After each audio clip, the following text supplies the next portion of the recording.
అతను bike mechanic. ఎలాంటి ద్విచక్ర వాహనాన్నైనా రిపేరు చేయడంలో దిట్ట. ఇటీవల మరో అంశంలో కూడా ఆరితేరిపోయాడు. దానికి అతని స్నేహితుడు కూడా సహాయం అందిస్తున్నాడు. 2 నుంచి 3 నిమిషాల్లో అనుకున్నది చేసేస్తున్నాడు. వీరి పనితనం చూసి పోలీసులే అవాక్కయ్యారు. ఒరే అబ్బాయిలు, మీరు ఉండాల్సింది బయట కాదురా అంటూ జైలుకు తరలించారు. ఇంతకీ వాళ్ళిద్దరూ ఏం చేస్తున్నారంటారు?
ఇక్కడ జరుగుతున్న తతంగం చూసి ఇదేదో విజ్ఞాన ప్రదర్శన అని పొరబడేరు.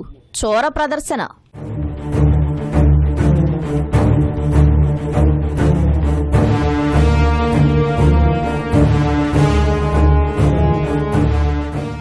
ఇతని పేరు ఇంటి సురేంద్ర. కాకినాడకు చెందిన 21 ఏళ్ల సురేంద్ర స్వతహాగా బైక్ మెకానిక్. చేస్తున్న పనితో పాటు ఇటీవల పిఠాపురానికి చెందిన కామిరెడ్డి ఏసుబాబుతో కలిసి దొంగతనాలు మొదలుపెట్టాడు. ద్విచక్ర వాహనాలను బాగు చేయడమే కాదు, చాకచక్యంగా దొంగలించడంలో నైపుణ్యం సాధించాడు.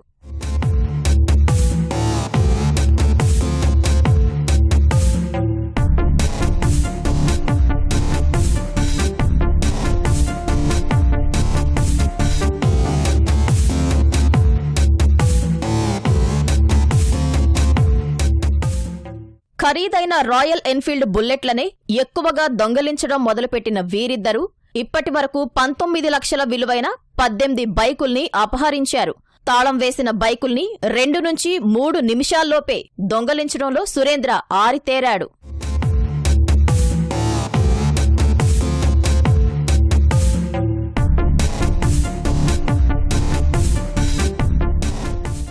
ఇటీవల పోలీసుల వాహన తనిఖీల్లో నిందితులిద్దరూ పట్టుబడ్డారు.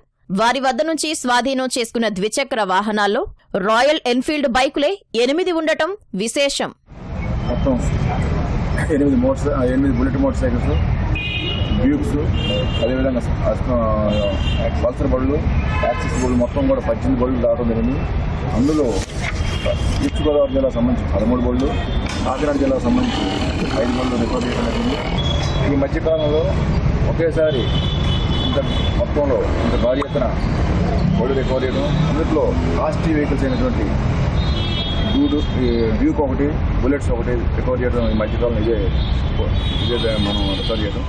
నిందితులిద్దరూ ఉమ్మడి తూర్పుగోదావరి జిల్లా వ్యాప్తంగా వివిధ పోలీస్ స్టేషన్ల పరిధిలో బైక్ దొంగతనాలకు పాల్పడినట్లు పోలీసులు గుర్తించారు. దొంగల్ని పట్టుకున్న ప్రకాశనగర్ పోలీసులకు అధికారులు రివార్డులందించారు.